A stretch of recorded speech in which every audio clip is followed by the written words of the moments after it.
Hey, this is Jen Johans at filmintuition.com and Film Intuition on social media and Letterboxd. And this is Watch with Jen.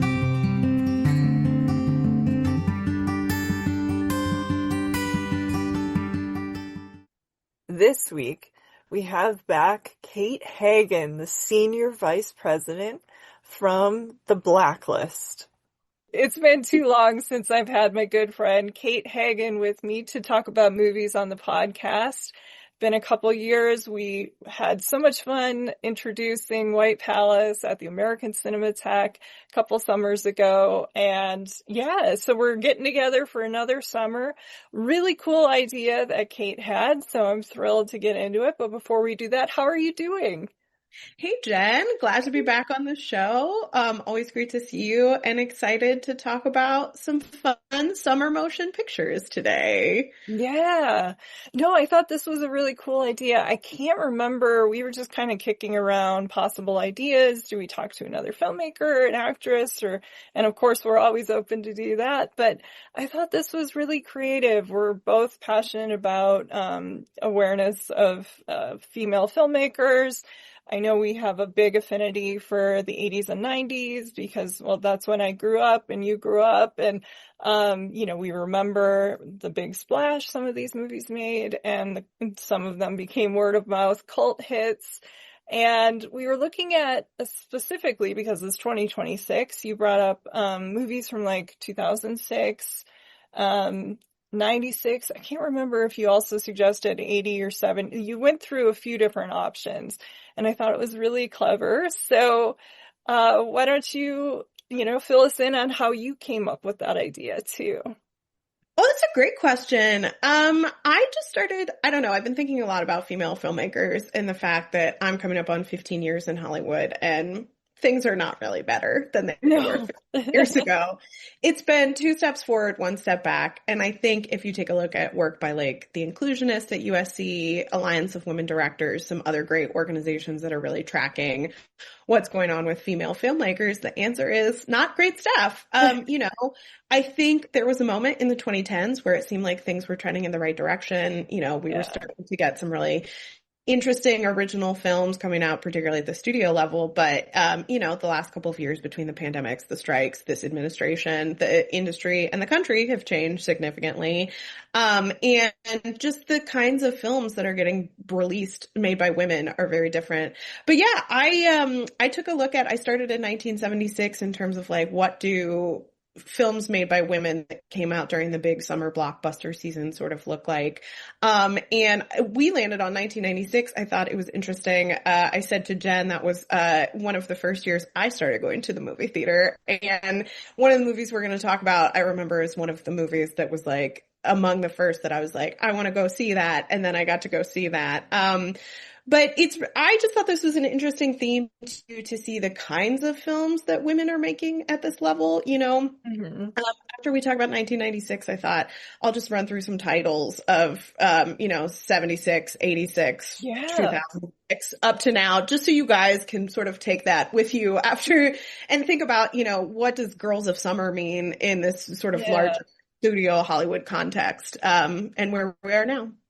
Yeah, and I went with, Don Henley, Boys of Summer. I thought Girls of Summer. So obviously these are women, female filmmakers, but I was having a little fun. Also, the Eagles is they're my punchline because I feel like all of their songs are about, chicks doing wrong. And it's like, you're picking these ladies, fellas. You're like, is it a you problem? Yeah, so I have a lot of fun with the Eagles. I love some of their music, of course. But yeah, so I thought Girls of Summer was great. 96 is an important year for me. It was my first I should say I was delivering newspapers at 8. That was my first real paycheck, but job was working at a movie theater in the summer of 96. So I was there for Independence Day and all of that. I was 15. It was actually, even though I was class of 99 technically, I consider myself class of 96 because that was my last full year of high school in a high school. After that, I did some homeschooling because I had, some back surgery again, or I did by correspondence or by phone. It was very weird. And then I went to college for 2 years. So I kind of consider this like when I was done with high school, when I got my first job. So it's a big year for me. And I remember also one of the movies we were going to talk about, Truth About Cats and Dogs, was one I reviewed for my high school paper. I think it was the first one I reviewed where I actually went alone to the theater to see it. Whereas all the other ones like Nick of Time, American President, Beautiful Girls, all those other movies I had seen with like family or friends. So this was like specifically one I was dying to see, and just, I don't know if I got a ride from my brother or my mom or something, but yeah, I went to go see that. So it's a big year for me, and I love that you thought of this, Kate. I think it was a really, everyone, when they talk about the 90s, talks about like 94 because we had like Jurassic Park and Schindler's List and the Spielberg twofer, which is amazing, or 99, which is one of the best motion picture years in history. But 96, we had some great stuff, so it was very diverse. Yeah, and just, I don't know, just the variety that's available at the multiplex. Everybody talks about those couple weekends in the summer of 1982 when you could literally go from The Thing into Blade Runner. But I don't know. I will say we'll get to 2026, but I was more encouraged looking at what's coming up this summer into the early fall than I thought I was going to be in terms of what the landscape looked like. But oh, good. Yeah, we all love 90s movies, but there are some deeper cuts to the 90s we could be chatting about too. Yes. Oh, that was the problem we kept running into, was a lot of the indie movies, and I love the 90s indie movies. We're always kind of going for those on my show, but a lot of them are not streaming, so it's always a problem. And then I feel a little guilty if I'm talking about something nobody can watch, or maybe somebody can watch it over in Denmark or Sweden or something, but not here. So that's kind of tricky. We are going to talk about, like Kate said, some deeper cuts. We're also going to talk about a few, I'm sure we're going to reference that are not available streaming and I did not have access to. Like, I've seen I Shot Andy Warhol before, but it's been a number of years, and unfortunately I just could not track that one down. I do not live by a good video store. I should have probably checked the library, but I don't know if that one has been released very much on disc. Yeah. I have a VHS copy of it. I was going to say, yeah. The DVD. But no, guys, if we would have waited like 2 more months, we could have gotten the Criterion of I Shot Andy Warhol. But you guys should watch that movie. Jen and I have not seen it in a long time. We wanted to talk about it, and it was just too hard to see. Mary Harron is a crazy underrated director, and that movie is really special. Yeah, filmmaker behind American Psycho. Lily Taylor is in it. She's one of my favorite actresses. We've talked about Lily Taylor on this show, of course, because we talked to Richard Gay and Nancy Savoca about working with, Lily, who's amazing. And I can't remember if we've also talked about her on, it feels like we have. Yes. Maybe just as friends hanging out, Lily's going to come up. Yes. Totally. I love that she's into bird watching now, which is her thing. Yes. And she even wrote a book on it, which is amazing. But, so we didn't do that. Walking and Talking, though, is one of my favorites. I could do an entire episode on Nicole Holofcener. I've seen, I think, all of her movies.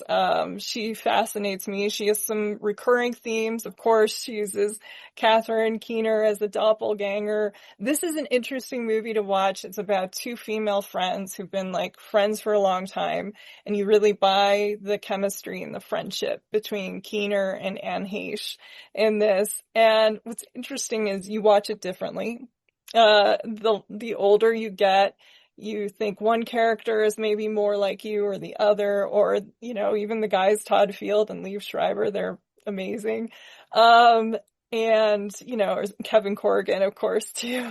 It's just such a good movie. I love the music. Billy Bragg, I think, was the music person on that. And they have cuts from Liz Phair, all kinds of, it's very 90s. They have a cat named Big Jeans. I mean, it's just like the most 90s kind of, this movie goes to Sundance. Like, immediately when it finishes, I wonder if they're just like, yeah, come on down. But, it's just perfect for that. But I love this movie. Did you remember the first time you saw it? Yeah. Okay. So guys, I could not find this. Figured out that this is off of streaming.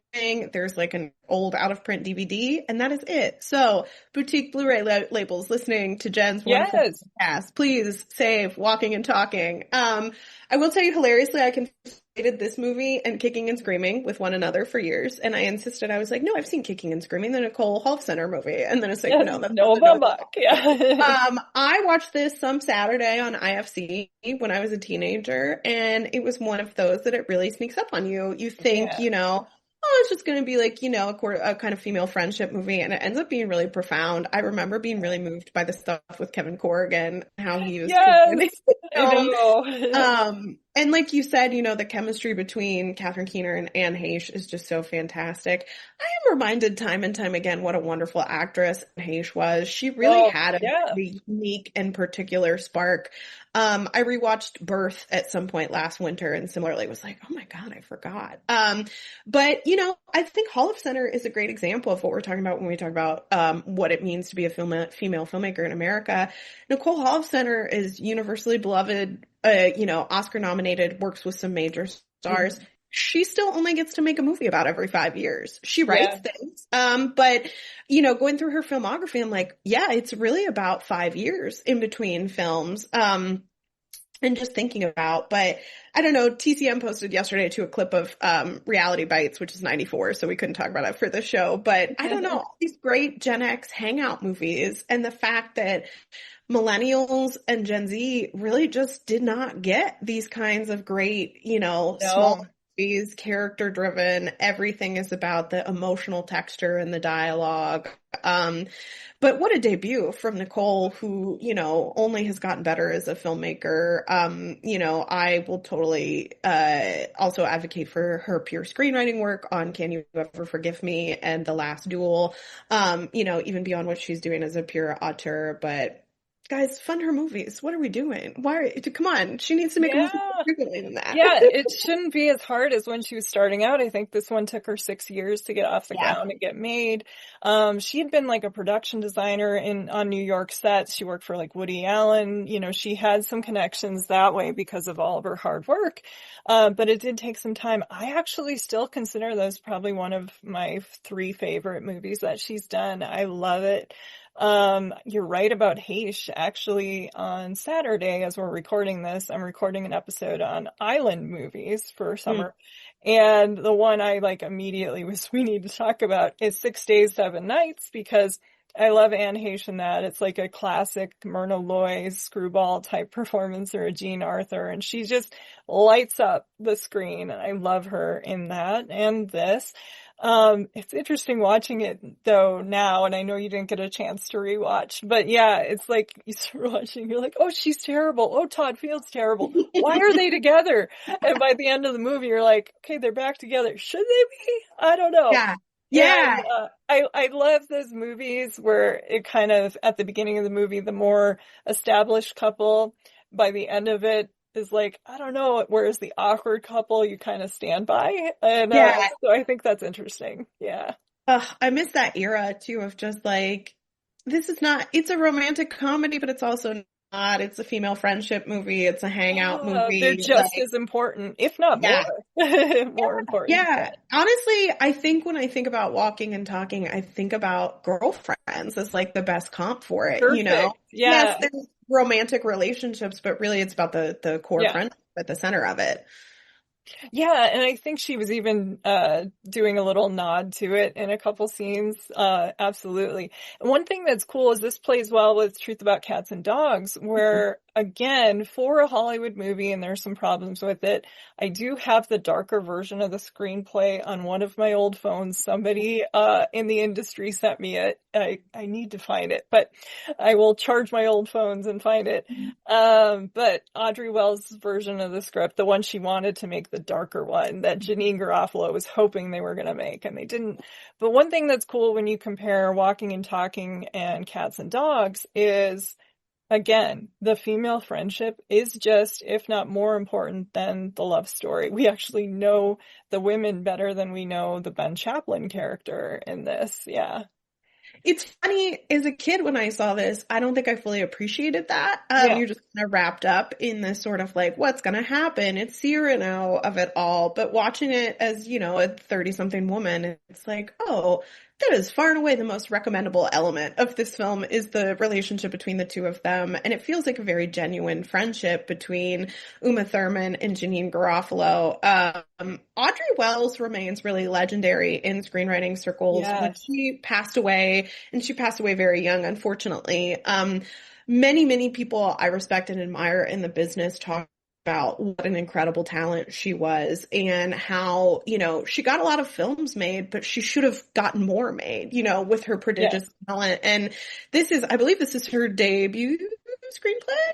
I think Yeah. so. Yeah. And this, of course, we need to point out was not a female filmmaker. It was Michael Lehman, the legendary Michael Lehman, Heathers. But, this was such a great debut. The characters were so well drawn. I think it's just, we'd already seen Janine, like you actually mentioned Reality Bites earlier. And then in 95, there was a movie called Bye Bye Love with like Paul Reiser and stuff. And I Yeah. remember the best thing in that entire movie was Janine Garofalo. And then when she showed up in this, I remember Roger Ebert singling that out too. Like, Bye Bye Love's terrible, but she's great. And then she shows up in this and you're like just as interested, if not more, in her character. That's, She, yeah, is our Cyrano. Yes. And she's the that's, most adorable woman on the yeah. planet. And you're like, but yes. It's so wild that the movie tries to present her as like this garden gnome, and you're like, she's beautiful and I charming and know. witty and funny. Like, what are we doing here? It's interesting you mentioned Bye Bye Love because Matthew Modine was talking about recently. That movie is functionally lost to time now, which I'm Oh, like, there's wow. a period where that was on cable every day. Like, what are we doing? Yes. Was it, Um, like a smaller studio or like a sub, That's a like a great boat? question. Yeah. I would have to look. But yeah, you're just like, what are we doing, guys? How is it possible that these 90s films are just completely unavailable? But, I would say too, like Janine Garofalo, and it took me a couple years after Now and Then came out to see Now and Then, but she's in like 2 scenes in that and she almost steals the movie. Yeah. Love to, I know she's been doing a little bit more stuff recently, but I kind of love that she had her time in Hollywood and she was like, I'm good. I'm out of here. I'm going to like do my own weird stuff. Yeah. And then became a talk radio host like her character in this movie. I know, that's perfect. Yeah, and I think also it showed us another side with Herman that she could be funny. And I think, obviously they use her beauty and the fact that she is this tall, willowy, thin woman who can stop traffic and all of the things in there. One of the funniest scenes is she sees like a bee in a restaurant and gets freaked out and like every guy wants to kill the bee and it's a little ridiculous. I mean, they're having a lot of fun. I think my favorite is how they meet, the meet cute with, she observes she is, Uma Thurman's character is mistreated by her boyfriend and calls her like a dumb bitch. And Janine comes barreling out in the hallway and she's like, oh, yes, like you called me. Oh, you said dumb bitch. I thought you were, and then wait a minute, your name's dumb bitch too? There are a lot of us dumb bitches in LA, which I think is the best intro. Yeah. It's funny, you can kind of see the edgier movie in scenes You like that. can. Like you can see it start to emerge and, to your point about the meet cute, the Ben Chaplin love story is sort of incidental here. Yeah, exactly. The better version of the movie to me, and maybe the version that Audrey Wells wrote, I think is that she doesn't end up with Ben Chaplin, but everybody learns a little something from their experience, and she comes away with this really terrific friendship with Uma Thurman. That's a lot more dramatically interesting than her like getting the guy. Yeah. But I don't know. I'm sure there is a letterbox list somebody has made about this whole genre of talk radio movies, of which there are many. But what a fascinating time. And I was really, I don't know, again, like watching this as a teenager versus watching it now, something like the intersection of her being a talk radio host and then like the most intimate scene in the movie is a phone sex scene. And you're like, Yes. that's a really interesting portrayal of a component of sexuality that we don't really touch in movies, even now, right? Like there's, Yeah. that it's all kind of verbal. Yeah, and it's a little bit of a plot point in Walking and Talking because we find out Liev Schreiber is talking to some woman in California on the phone and they have phone sex. And Yeah. then he borrows money from his ex-girlfriend to pay his phone bill and she pulls it back like, you're not taking my money for that. Yeah. Yeah. Which But what a like a cultural marker. Now it's just like, you can send Internet. it's with 2 buttons. Yes. It seems so quaint. This is a pretty racy PG-13 though. It really is. I was like, wow, I bet they had to fight the MPAA to get that. But this like, Walking and Talking was not a huge hit. It made its money back, but this was like a pretty good little medium-sized studio hit. And Lord knows, it had a great cultural ubiquity on cable and videotape. When I think of the movie, that's what I think of is like the VHS art because it was just everywhere in the 90s. Yeah, it's bright and sunny, shot in and around Venice, California. And so it's just the most beautiful, the little bridges and all of the water. It is exceptionally pretty, especially in an era now where most things are like green and brown on the screen. Like we had color. Yes. And Shooting so on lots film, of high key guys. lighting. Yes. And, yeah. I don't know. There are some challenging elements of this movie in 2026, the way we talk about beauty standards and the way the Janeane Garofalo character is treated. But again, you can sort of see the edgier, more interesting movie. There's a whole like D-tier subplot about beauty products and really expensive face creams and a face mask. And you're like, oh, there's something here around the idea of like consumerism and the idea of buy beauty, and if you buy beauty then you will be valuable to society, but it really gets tampered down in the final version of the movie, unfortunately. But you'll see it when you watch it. You guys will be able to kind of be like, oh yeah, I can see where this would have gone if there had been kind of more creative control for Audrey Wells. Yeah, and of course the Cyrano story. Cyrano really does well when they adapt it to film in different incarnations. I think the 90s they also had the Gerard Depardieu version, of course Roxanne. I know there was a kids version or teens, like Who's the Man or something. I didn't see that, but there was a new really good Cyrano a couple of years ago with Peter Dinklage that I just loved. Yeah. No, Cyrano is one of those things that I feel like we're going to be adapting until the wheels fall off because there's so many different ways to spin that. So relatable to everyone. Yeah. Oh, Roxanne is so lovely too. What a nice I love it. Yeah. To make just nice movies, guys, about people. Yes, I know. And Daryl Hannah in that movie is just, So see that one, see this one. We're just throwing out all kinds of gems. We wish the ones we were talking about in 96 were more readily available, or 95 around here. But yes, absolutely. Which one do you want to jump to next? Let's maybe talk about a Very Brady sequel. Okay. That'll tie us to, we can talk about another sort of Paramount umbrella movie afterwards. Both of these Brady Bunch movies in the 90s, guys, this was like a big deal to do this like really campy and subversive take on like a really beloved sitcom. It was. A lot of us were children of Nick at Night. We were watching, Brady Bunch reruns. And so the idea of, kind of blowing up that sitcom premise and taking it in this very fun, irreverent direction. I don't know. I think both of the Brady Bunch movies from the 90s are quite fun, and definitely like as a kid, one of the first times I started understanding things like camp, and the fact that we're intentionally subverting the original. But what I like about a Very Brady sequel, in addition to some of the women who made it, is the fact that for this one, they just throw everything out the window. They're just like, we are going full batshit. Like, we are taking some huge swings. We are engaging with some really wild elements of the original show.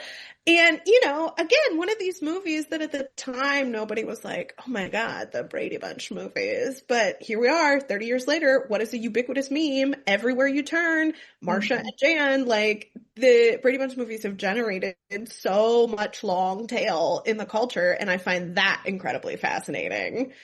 Yeah, I did an episode a few summers ago on TV show adaptations. So I remember we watched both of the Brady Bunch.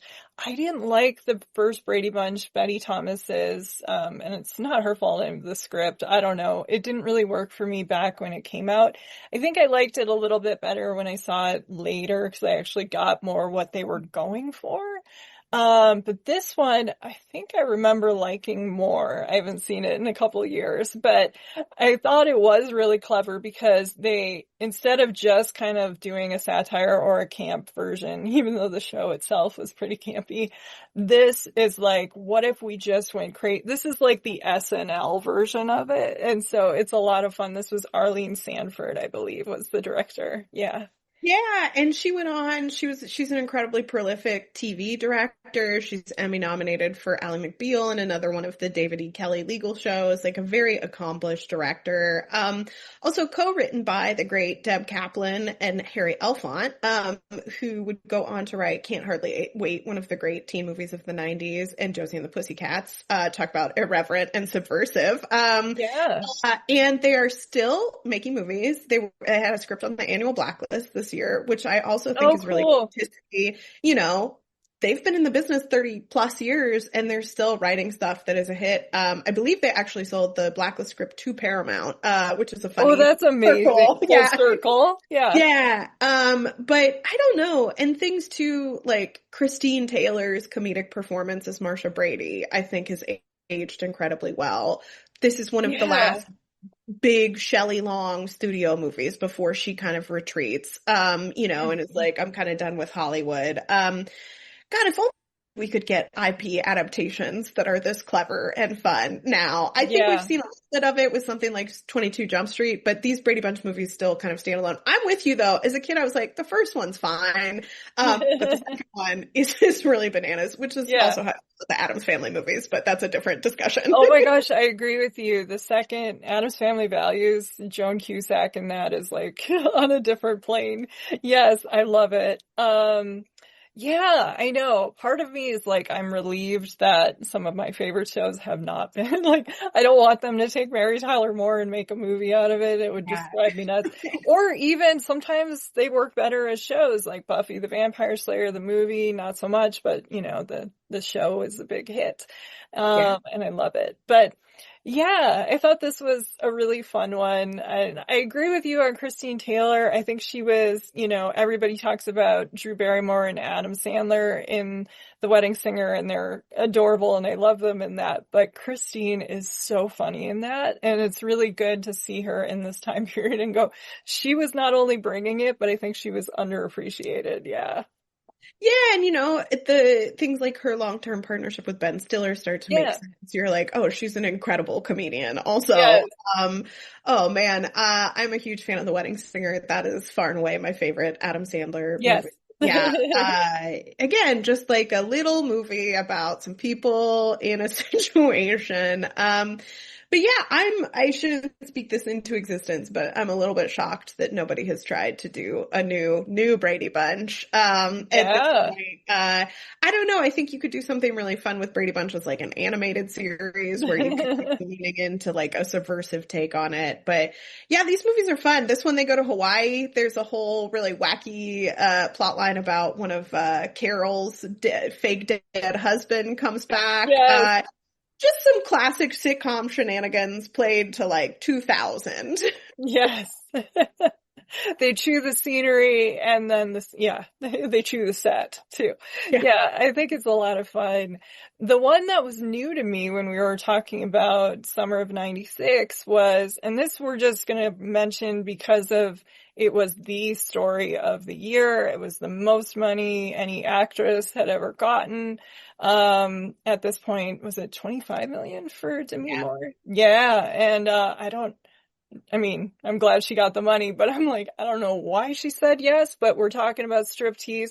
I had read the book by Carl Hiaasen. I loved, you know, the Elmore Leonard's, Carl Hiaasen, all of those books. they were always fun. And so I remember, liking the crime caper comedy of it all in the book.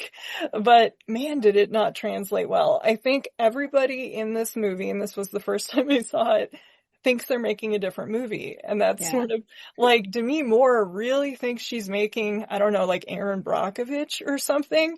Like really, crusading, I'm going to get the money to get my kid. And I don't understand why an FBI secretary would decide she needs to strip immediately. But yes. And then, Burt Reynolds is doing his thing, man. It's like, he's playing Newt Gingrich and, that whole era. And that's so like he's in the birdcage basically. Like it's a different deal. And then, Ving Rhames is in his own world. Like they're all doing something else. And they come together. It was Andrew Bergman. He was the filmmaker. He did Honeymoon in Vegas in this time period, which I also loved though. That one is great. This one, not so much. Yeah. Yeah, and Bergman was kind of a comedy legend, Yeah. very respected for things like work on the In-Laws and Yeah. the script. This is such an interesting flop to me though, too. For Yeah. all the reasons you mentioned, everybody's in a different movie. You would think a Carl Hiaasen book by Andrew Bergman is a slam dunk, and it just does not work tonally. No. But I find this fascinating because it's right before the Bill Clinton scandal sort of erupted. Yes. And this idea of, sexual impropriety of a politician becoming national news, becoming this sort of dominant force in people's lives. We were all about to get overtaken by that. And one of the things that frustrates me about the movie too is I actually think the single mom stuff with Demi Moore and her real daughter, Rumor Willis, in the movie is like very compelling. And, in a different movie, that would have been, it could have been Aaron Brockovich. Yeah. Yeah. And there's some great stuff around her having to like toe the line with her daughter of like, does she know I'm doing exotic dancing? Does she not know? How do I sort of protect her, but also be honest about who I am? Like, there's some naughty stuff here. And then it just kind of goes in these really wacky crime caper directions that do not really work. No, like the whole, put a roach in the yogurt. Like there are subplots and sub characters, and it takes away from, I think, character building that was necessary for us to care about some of these. Yeah.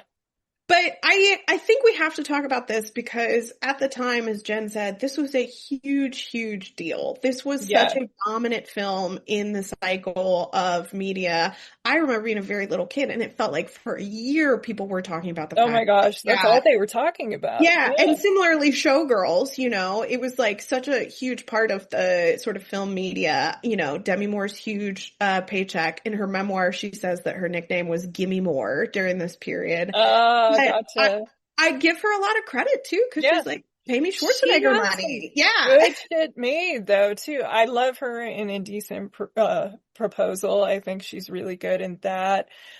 She also got like G.I. Jane made. She got some really interesting, she's in A Few Good Men. She made some great choices. Yeah, but then some not so good ones. I do love that. It's interesting because this was the same year, and actually I think they opened like a month or so apart. She was the voice in Hunchback of Notre Dame for Disney, and that was like one of the biggest hits of the year, if I remember correctly. Yeah. What a strange, strange movie that is. I remember being taken to see that in the theater with one of my cousins, and we were both like, I liked that. No, it did not work. Yeah. It is not the Charles Laughton one from the 30s. Yeah. And just what a strange kids movie, which we'll talk more about in a moment. But yeah, I mean, this is kind of the peak of her fame. She's doing the Planet Hollywood thing. Her and Bruce Willis are one of the golden couples of Hollywood. And I highly, highly recommend Demi Moore's memoir.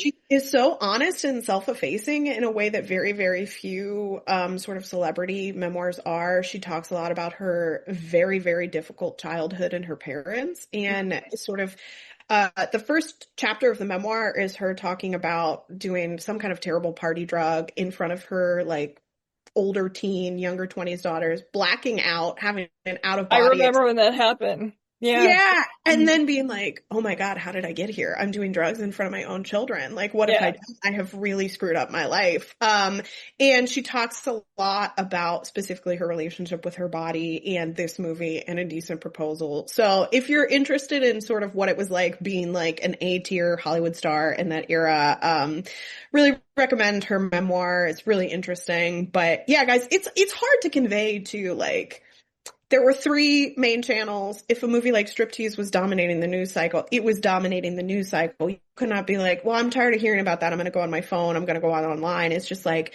no, this is what we're talking about for the next 4 months. Yeah, they did that again with Eyes Wide Shut, anything titillating. Also, as you were saying, Showgirls.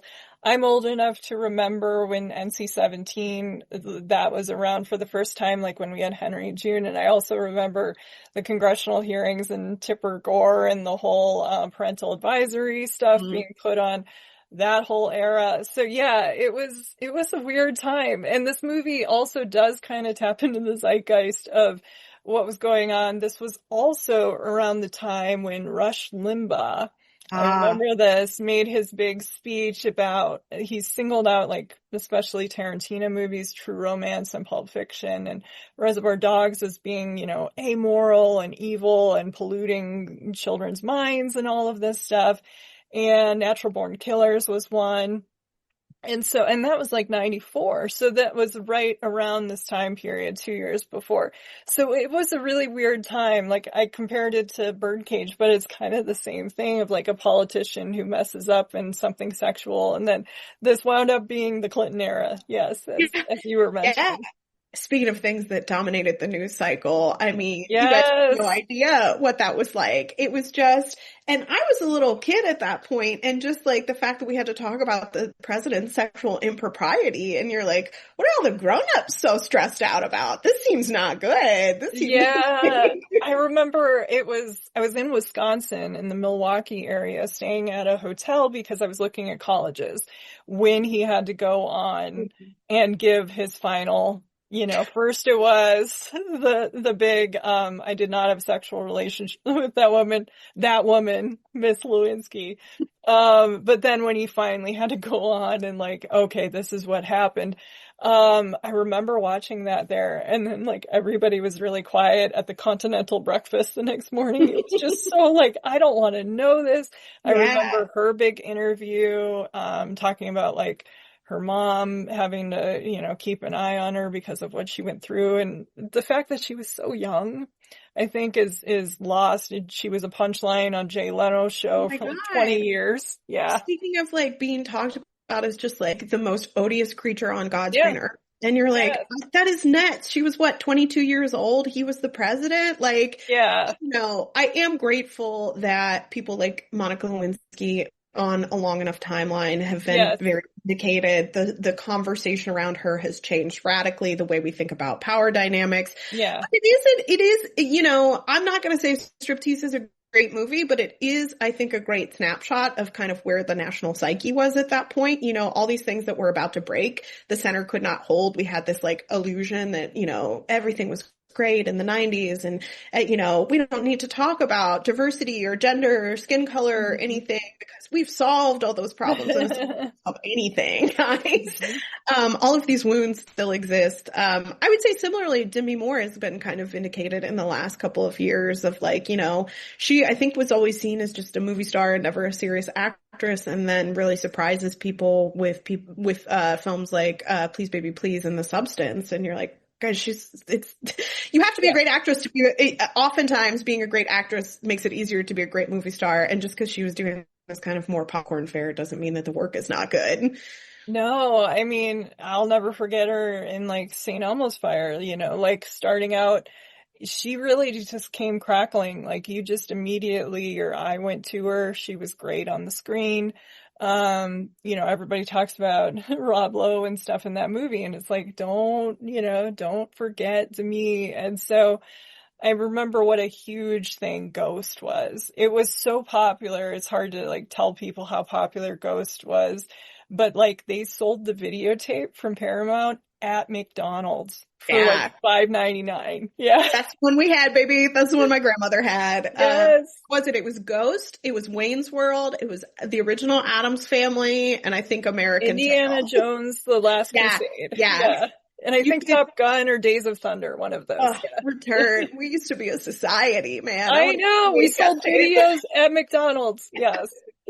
Oh man. And now you can't even find these movies. Yes. Yeah. And Striptease is crazy because again, like was on cable every day for decades, and now it's just like, oh, it's not streaming anywhere, and you're like, okay, sure.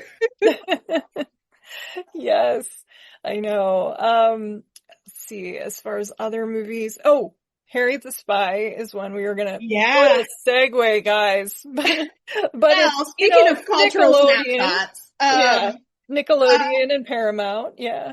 I was a huge Nickelodeon kid. This was the golden era of Nickelodeon. This is the first official Nickelodeon production. Boy, howdy, what a movie it is. Thank you for doing this theme because I had not seen this movie in such a long time, and I had such a rich rewatch of Harriet the Spy. And of course, it has been made incredibly more poignant by the fact that we have lost Michelle Trachtenberg. Oh, she's so good in this. Yeah, Yes. it is such an incredible performance from a child actor. All the kids are great, but that is a hard part. She is so unlikable and so Yes. difficult in this I film. forgot the whole Mean Girls of it all. Yeah. Yeah. I think we have done a disservice to children in the last couple of decades by not giving them thorny, complex, live-action children's movies. Everything for children now is either Disney Channel originals or animated films. There are no kind of brainy, challenging movies for kids. And I feel very, very lucky to have grown up in the 90s where movies like Harriet the Spy, Now and Then, even something like The Adventures of Tom and Huck, where the audience was being trusted, you know? I clocked in this rewatch, I was like, children don't know who Keats is. They don't know who Eartha Kitt is. They don't know about Mata Hari. But you trust to be like, you guys don't know what that is, but like, we're gonna give you some breadcrumbs. So when you do know what it is, you can be like, oh, Mata Hari, that's the movie they were watching in Harriet the Spy. There's just such a trust in children in this movie to really process these really big emotions. I distinctly remember being in the movie theater as a kid when, the Rosie O'Donnell character Gully is separated from Harriet and being like, you're allowed to do that? That's no. You can't do that. Yeah. But I don't know, guys. If you have not watched Harriet the Spy in a while, I would strongly recommend doing so. It is such a naughty children's film, and it is aged really well. There's some very challenging scenes in terms of nobody is meaner than 12-year-old children as somebody but 12-year-olds, and they really get into it. They really put Harriet through the ringer in this movie, which I think makes everything that she sort of reaps at the end feel a lot more meaningful than it would if it was just like easy street. But what a first Nickelodeon movie this is. Wow. Yeah, I didn't even remember J. Smith Cameron is in it, which is, great when you watch her and you're like, oh my gosh. Yes. I liked it more in the 90s, I have to say. I remember really thinking this was cute. I went to every movie for free that summer, obviously. So I saw this one. Multiplicity came out that same summer. Oh, yeah. One of my favorite movies. Yeah, this is Bronwyn Hughes, and it is very cute. And I love Michelle Trachtenberg. And there is this thing where she wants to be a writer and a spy, and so a nice line of like, write what you know, but be like you're being actually mean. So I think it does have some really valuable lessons for kids to learn about, intent and what they're writing. And it's also good when she has to go to therapy and essentially learn it's okay to write, it's okay to have thoughts like this, but what you do with them. And so, it is deeper than one would think. I also think we're missing this era of those characters. Cause it was the book series from the 60s. Other movies that I would say if you'd like, this was also the same year as Matilda. Mm-hmm. That was great. Madeline was a few years later. It wasn't as good, but Frances McDormand is great. Kit Kittredge is one that I think like 5 people saw. That was really good, really well done. I also really enjoyed the Beezus and Ramona, or Ramona and Beezus, whatever they called the newer one. I thought that was really well done too. So if you like this and you're looking for more, seek those out. Yeah. Yeah, I don't know. I don't disagree with you that I definitely liked it way more as a kid. Yeah.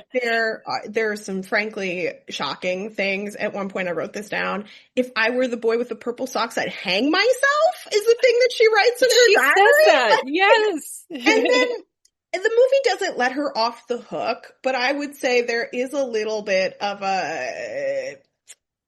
she gets out of things a little bit easy in terms of the adults in her life. Yeah, Rosie O'Donnell is so great though. Yeah. Oh man. And just, I don't know, this era of, you know, even the teen movies of this era in retrospect, something like Fear, which I think is 1996, you know, maybe not a capital G great movie, but engages with some very complex ideas about toxic teenage dating and obsession. And at the time, nobody really gave it a second thought.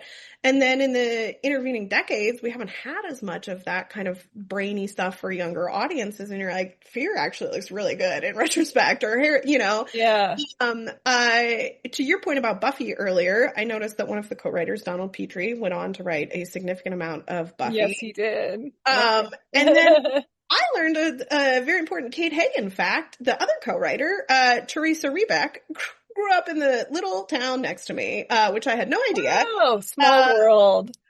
Kenwood, Ohio, went to the girls' Catholic school.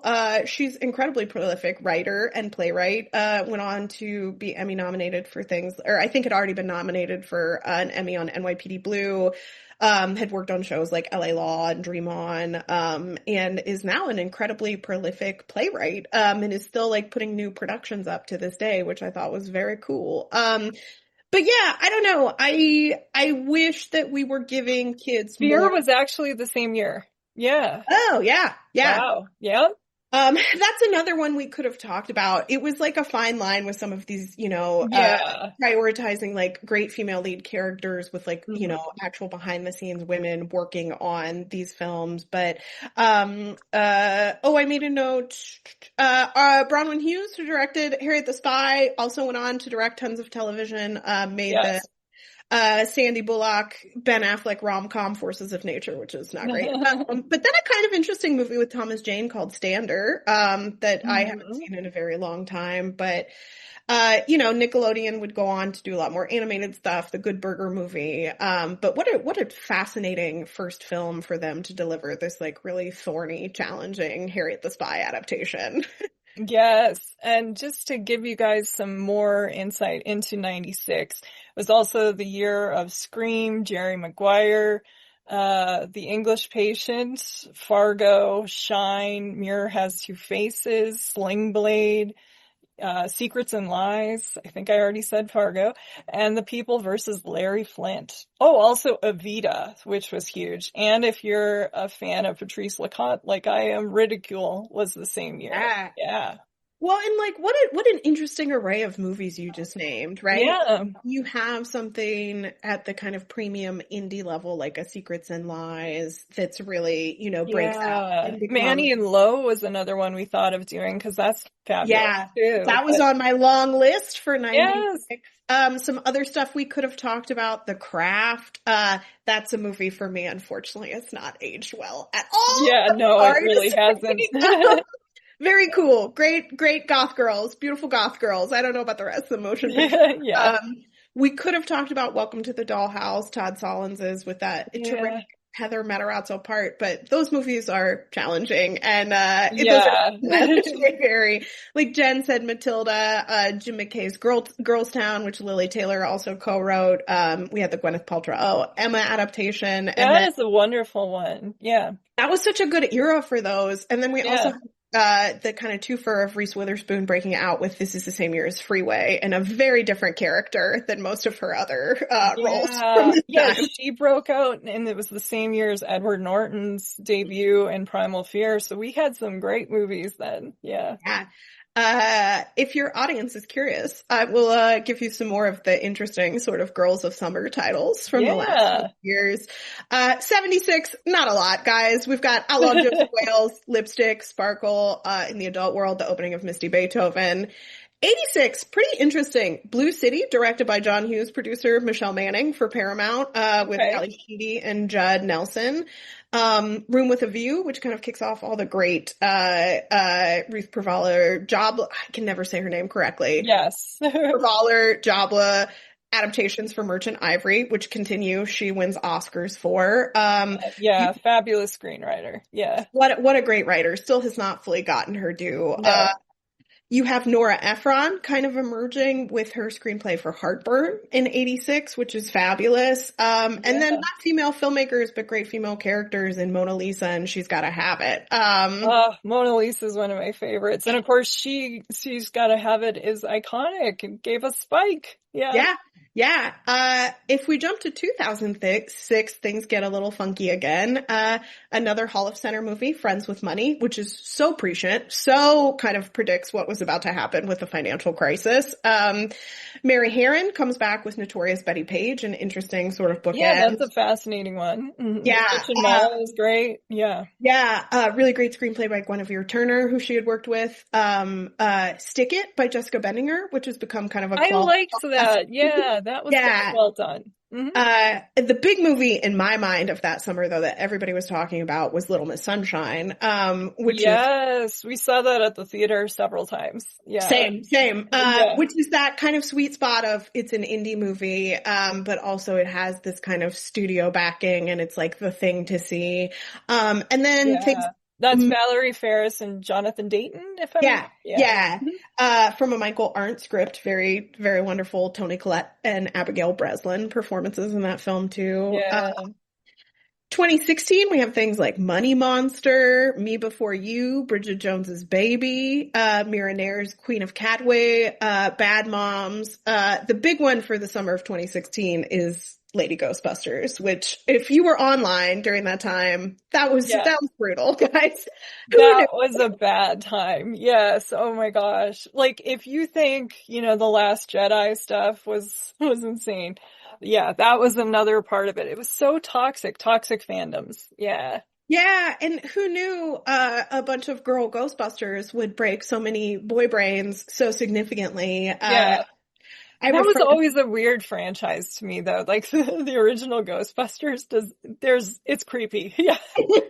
Yeah. I mean, it's so many of these IP adaptations. I'm like, you guys are approaching this a way that I've not approached. Like, making them all women doesn't solve. No, it doesn't take away anything. Structural issues. No. I would like to watch all those wonderful actresses in an original supernatural comedy. My gosh. Yeah. For instance. Yeah. But I mentioned that because it is, as Jen said, toxic fandom. That movie really, really got under a lot of men's skin in a way that I still cannot fully process. Cause it's innocuous too. It's not even worth getting angry about, you guys. Well, if you think about what was going on in 2016 too, with the sort of he who must be not be named, but the current president. Yeah. Well, the precursor year to Me Too, right? But, again, on a long enough timeline, Katie Dippold, who wrote this Ghostbusters, literally signed an overall deal with Apple today because her new show, Widow's Bay, is such a big hit. I am binging that right now. I actually watched an episode of it earlier today in between work, and I love it. Yes. Isn't it great? I gotta watch Matthew Reese in that mode. Hilarious. Yeah. Watch Widow's Bay, guys. And then we can kind of leave things on a positive note. As I was saying at the beginning of the episode, I was a little worried when I was like, I'm going to look at the rest of summer 2026. There's some great stuff that's come out and is coming up, you guys. I'm going to do just a bunch of quick hits, so bear with me. Yeah, I would love to know. I don't know. I know. I was like, all these movies I want to see and was unaware of. Things that have already come out, like the drama, You, Me, and Tuscany, Faces of Death, Mother Mary, two really interesting movies from Chandler Levac, Roommates, and my current favorite movie of the year, Mile End Kicks, with Barbie Ferreira, about a music journalist in Montreal in the early 2010s. If you were in your early 20s at that time, that movie is going to hurt your feelings in the best way. I just saw, I think it was this year, Is God Is? That is next on my list, Jen. That's so funny. I love it. Yeah. I'm so looking forward to that. I haven't gotten a chance to see it yet, but Okay. it sounds That is, I can't wait for you to see that. You're going to love it. I'm excited. Kind of in the more big budget zone, you've got things like Kenna Harris co-directed Toy Story 5, actress Anna Nogueira co-wrote the new Supergirl movie, Alice Wintercore got Angelina Jolie to make Couture, and then some really interesting stuff in the indie space. A movie I'm dying to see, Annapurna Siriam's Fuck Toys, which has been on the festival circuit and is apparently like a really bold new vision. There's a great trans rom-com out for teens called She's the He, which seems like it's a really fun modern update of just one of the guys. Okay. Yeah, Haley Kiyoko's movie, Girls Like Girls, Maddie's Secret, Night Nurse, which I just saw a trailer for today, Jane Schoenbrun's Sex and Death at Camp Miasma, and then two movies that I sort of knew were coming out, but I was like, oh, I'm glad to have those on the release schedule. Julia Hart has a new movie coming out with I love Julia Hart. Yeah. Melanie Linsky. I was like, did I not know? How did we not hear about this? That's amazing. Okay. Yeah. It's called Don't Say Good Luck. It's a Netflix movie, but I was like, this is literally the first word I have read about this. But what a great team. Julia Hart is a really interesting, I think, really underrated filmmaker. Yeah. I really loved I'm Your Woman from a few years ago. Nobody saw that. Go see that. Yes. Yeah. I think it's on Amazon. Yeah. Dylan Myers, The Wrong Girls, which she co-wrote with her wife, Kristen Stewart, and is like a fun stoner comedy. And then something we can all look forward to, Susanna Bier directing Practical Magic 2. Please fix the timeline. I love Susanna Bier. Oh my gosh. Yeah, she's one of my favorite filmmakers. I don't know. Yeah, Brothers. I'm just going off on so many wonderful movies this woman made. Yeah, After the Wedding. Yeah. And I don't know, I was encouraged going down this list of being like, oh, there's actually quite a few more things on the horizon than I imagined. But many of these things are still Thank you for doing I just kind of zeroed in on 96 and I was like, oh no, we're going to talk about other stuff. So I'm so glad when you're with Kate, she does the research. Yes. I do love doing the research. Yeah. But look, guys, if you want better movies, part of that means funding movies from a variety of voices, including women, and doesn't have to be $100 million. Many, Walking and Talking is a $1 million film. I realized that was 30 years ago, but here we are still talking about it. You can make a film with your iPhone. Soderbergh does all the time. Yeah. He really does. And, to Jen's point, I think we're in a moment where that's maybe the option. Stop waiting on these industry gatekeepers. Yeah. Yeah. The YouTube breakouts, basically. Yeah. Yeah, I'm like, what's the sort of female equivalent of Backrooms? Is that allowed to exist? Women exist in those kind of spaces in the same way. But yeah, thanks for talking about some Girls of Summer with us, guys. Go on this deep dive yourself. There's stuff I wrote down that we didn't get a chance to talk about. But really interesting to just look at the history of movie making through this particular lens. Yeah, I think so. We might have to hit some more years. This could be a part of a series. Who knows? But I always love that you come up with just the most original ideas. So it's always fun. Thank you so much, Kate. Of course. Of course. I also want to thank everyone for listening, especially my patrons who support the show and help fund my research, equipment, film rentals, RSS fees, and more for as little as $1 per month at the Film Intuition Patreon, which is the home base for the show. Other ways you can support the podcast are by sharing, reviewing, and subscribing to Watch with Jen wherever you get your podcasts, and also checking out the cool merch store hosted and created by our talented logo designer, Kate Gabrielle. You can find the merchandise store, including shirts, tote bags, stickers, and more by visiting filmintuition.com and clicking on the shop link. The show's theme music is solo acoustic guitar by Jason Shaw and is available in the free music archive. Well, until next time, please take care and happy movie watching. This is Jen Johans at filmintuition.com and Film Intuition on social media and Letterboxd. And this is Watch with Jen.